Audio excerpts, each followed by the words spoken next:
વાંકાનેરમાં આજે વહેલી સવારે 7 વાગ્યાથી જ મતદાનનો પ્રારંભ થઈ ગયો છે।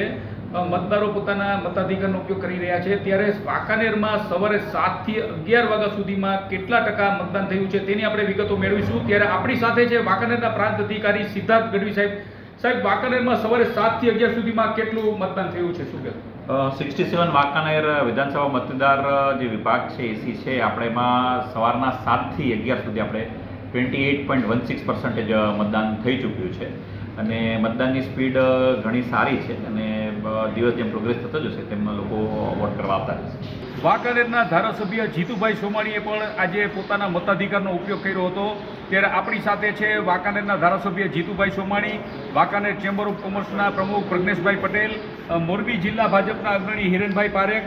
ત્યારે ખાસ કરીને આ મહાપર્વ પર પોતાના મતાધિકારનો ઉપયોગ કરનાર અગ્રણીઓ આપણી સાથે છે, ત્યારે આપણે ખાસ વાત કરશું વાંકાનેરના ધારાસભ્ય જીતુભાઈ સોમાણી સાથે। જીતુભાઈ, આજે જે આ મહાપર્વ છે, મતદાનનું મહાપર્વ છે, શું કહેશો?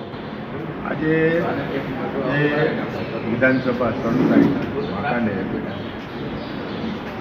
જે ચૂંટણીનું મહાપર્વ મતદાન કરવું અને મતદાન કરાવવું, એ માટે અમે પણ મતદાન કરી આવ્યા અને હરેક વિધાનસભા સંસ્થાના મતદાર ભાઈઓ અને બહેનોને મારી ખાસ વિનંતી છે કે સંપૂર્ણ 100% મતદાન કરે અને કરાવે, એ જ વિનંતી।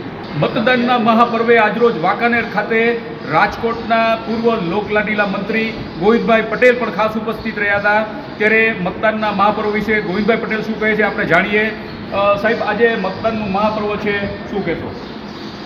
લોકશાહીના મહાપર્વની અંદર મેં સવારમાં 7 વાગ્યામાં જ મારો મતાધિકાર પૂર્ણ કર્યો છે।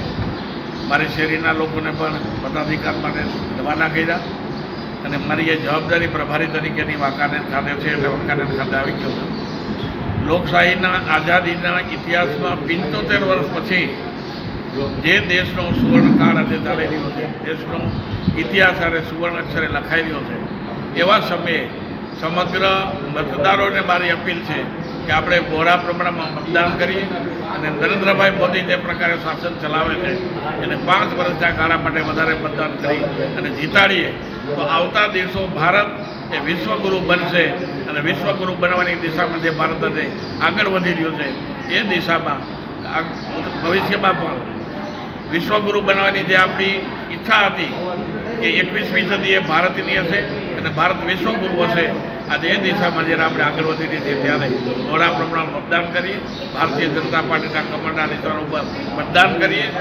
આજે લોકશાહીના મહાપર્વમાં મેં મારા પરિવાર સાથે મતદાન કર્યું છે। હું આપને પણ આપના પરિવાર સાથે મતદાન કરવા માટે આહ્વાન કરું છું। આપણો મત ભારતીય જનતા પાર્ટીને, આપણો મત ભારતના સાર્વભૌમત્વ અને રાષ્ટ્રને ઉન્નત કરવા માટે। અને સવારે 7 વાગ્યાથી આ લોકશાહીના મહાપર્વની જે ચળવળ છે, જે કહેવાય ને કે મતદાન મથકોમાં લાઈનો લાગી છે, સર્વત્ર સારો એવો ઉત્સાહ છે અને બધા જ મતદારો પોતાના રાહ જોવે છે કે મતદાન કરવા માટેની। અમે પણ બધા મતદાન કરી આવ્યા છીએ અને સાંજ સુધીમાં 100% મતદાન થાય એવી સર્વને આશા છે અને મહેનત કરી રહ્યા છીએ।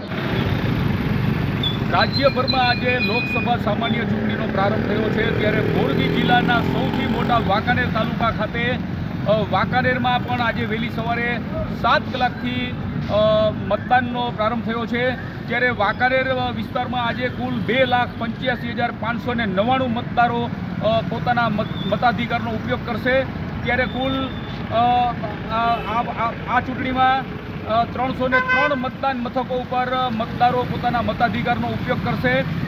સવારે 7 થી સાંજના 6 વાગ્યા સુધી મતદાનના મહાપર્વની ઉજવણી થશે। ત્યારે મોરબી જિલ્લાના સૌથી મોટા વાંકાનેર તાલુકામાં સુરક્ષાના પણ સઘન વ્યવસ્થા કરવામાં આવી છે। સ્થાનિક પ્રશાસન દ્વારા ચુસ્ત સુરક્ષા ગોઠવવામાં આવી છે।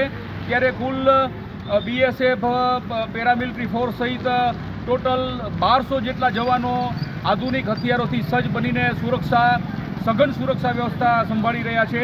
ત્યારે કુલ 46 ક્રિટિકલ બૂથો ઉપર પણ સઘન સુરક્ષા વ્યવસ્થા ગોઠવવામાં આવી છે અને ટોટલ 1515 જેટલો પોલિંગ સ્ટાફ પોતાની ફરજ પોલિંગ બૂથ પર બજાવી રહ્યા છે।